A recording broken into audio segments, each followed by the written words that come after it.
In a recent landmark ruling, two husbands won the right to adopt their wives' surnames. The first and second applicants, who remain anonymous in the court papers, got married in 2021. The wife wished to keep her surname after getting married because her biological parents died when she was 4 years old, and she said her surname symbolized her connection to them. Their daughter carries a surname they did not intend to be their family name. In the court papers, it's not stated whose surname that is. The husband informed Home Affairs officials that he intended to take up his wife's surname, something the officials said the system does not allow. The wife later learned that her surname was unilaterally amended to that of her husband by the Home Affairs Department. The couple took the matter to the High Court. From 2014, when the couple met, they said they always intended to assume the wife's surname upon marriage. But to many people, including Sipati and Petrus Mukhale, who have been married for 30 years, that's something contrary to societal norms. These are their views on the subject. You're supposed to take the surname of your husband because the husband is the head, is the one who is going to pay lobola, is the one who is like a father, to show that you are welcome to that family, to show that you are married to that man. You're supposed to take his surname. According to me, when a man takes a wife surname, it's like we are killing our culture.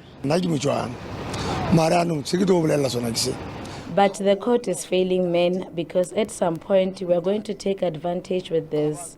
They first introduced 50-50, which is not good because we know that men have power. That's how I feel.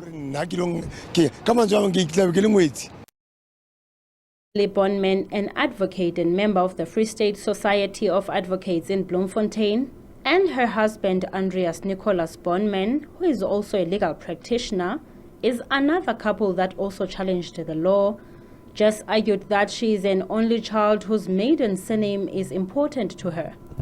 They both preferred to combine their surnames to reflect their family unit.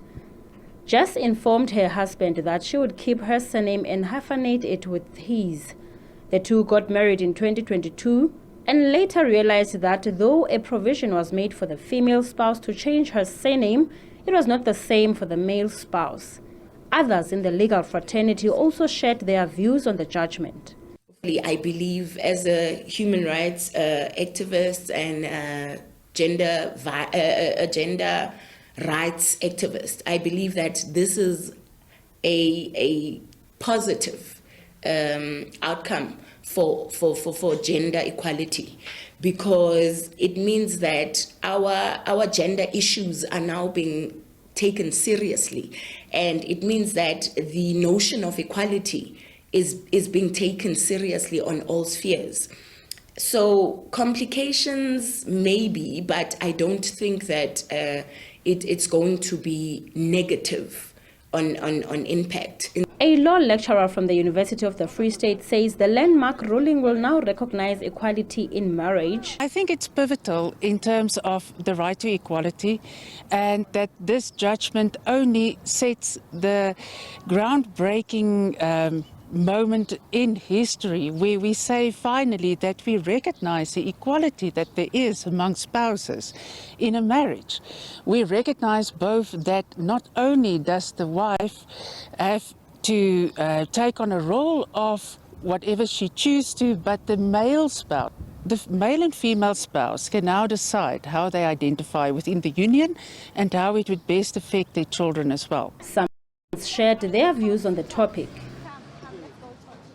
When I get married, there's no way I can take the woman's surname because I'm the one who pays lobola and I'm the one who's marrying her.